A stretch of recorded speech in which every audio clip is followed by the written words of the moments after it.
Please hang up and try again.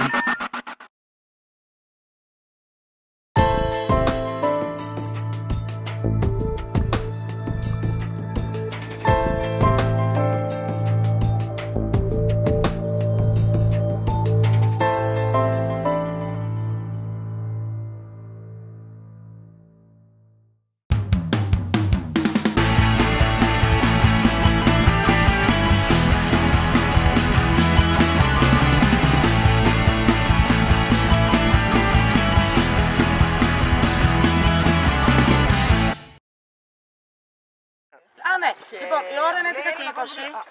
Βρισκόμαστε στο καταφύγιο Βρύσες. Είμαστε έτοιμοι για mountain bike. Πόσο σε, ναι, σε υψόμετρο. 1300 υψόμετρο. Και ξεκινάμε για να κατακτήσουμε το βουνό. Αυτά είναι. Ωραία. Πάμε. Φύγαμε. I'm dreaming of love. I'm searching the missing part of my heart.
Ήθελε λίγο πιο ίσχυνα.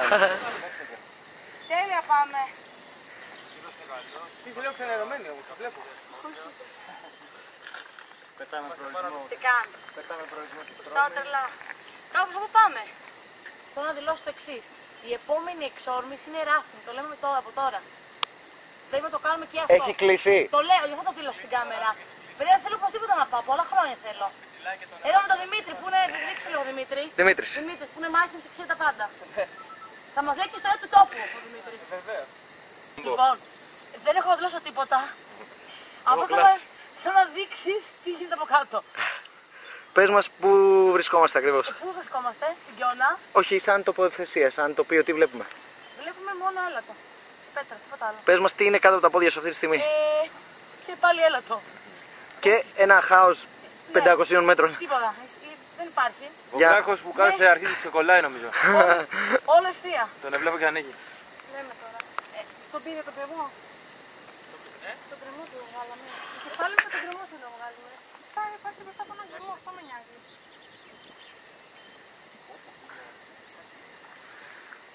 Δεν υπάρχει. Δηλαδή πόσο. Εντάξει. Αχ, και πάλι τους λέει. Παιδιά χάσανος δεν ήρθανε. Πιστεύω ότι εντάξει, δεν υπάρχει το μέρος. Έτσι. Δεν υπάρχει. Πολύ όμορφο. Τώρα το είμαστε έτοιμοι να δώσουμε όλα στην τελευταία κατηγορική. Εννοείται. Και πλέον δεν υπάρχουν άλλες. Εννοείται. Αλλά αυτό δεν το πιστεύω και πολύ να σου κάνει. Κάτι θα βρούμε, δεν μπορεί. Ευχαριστώ. Δεν έχει ρε, ακούστε που σας λέω. Και εννοείται. Απευθυνθείτε τον οδηγό. Μαλλιοκούβαρα, Πάμε και εμένα λίγο.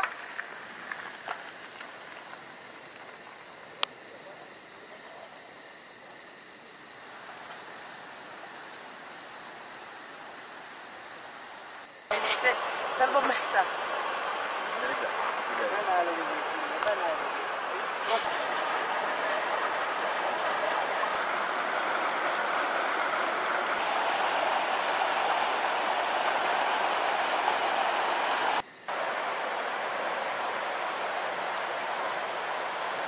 Λοιπόν, βρισκόμαστε στο σημείο του τερματισμού, στη Στρώμη. Είχαμε 1 χιλιόμετρο πιο πριν ένα ατύχημα με τη Στεφανία να απογειώνεται και να σκάει με την πλάτη. Αποκόμισαμε ένα πολύ ωραίο τραύμα στον αγκώνα που θα δείξουμε σε λίγο. Παίζει το Δημήτρη. Ακολουθούσε όμως ο Δημήτρης πολύ κοντά, μην τηρώντας τις αποστάσεις ασφαλείας. Με αποτέλεσμα να τον ψάχνουμε μέσα σε ένα γκρεμό. Μηχανικά είχαμε πρόβλημα σε μια ζάντα η οποία είναι σαν σίγμα τελικό. Αναγκαστήκαμε να έχουμε κάποιες διαφοροποιήσεις ως προς τον εξοπλισμό μας. Αλλά η ομάδα μάχημη κατάφερε να... Εννοείται! Χειροκροτήστε λίγο. Χειροκροτήστε! Εδώ ο αγώνας της Στεφανίας, έτσι όπως έγινε μετά από την σούπερ πτώση που είχε. Βλέπετε κι εσείς. Πάρα πολύ ωραίος. Δείξε και το πόδι του Δημήτρη. Τέλειος. Και έχουμε άλλο ένα ατύχημα. Εδώ. Πολύ ωραίο. Και ένα ποδήλατο που έχει παράδοση.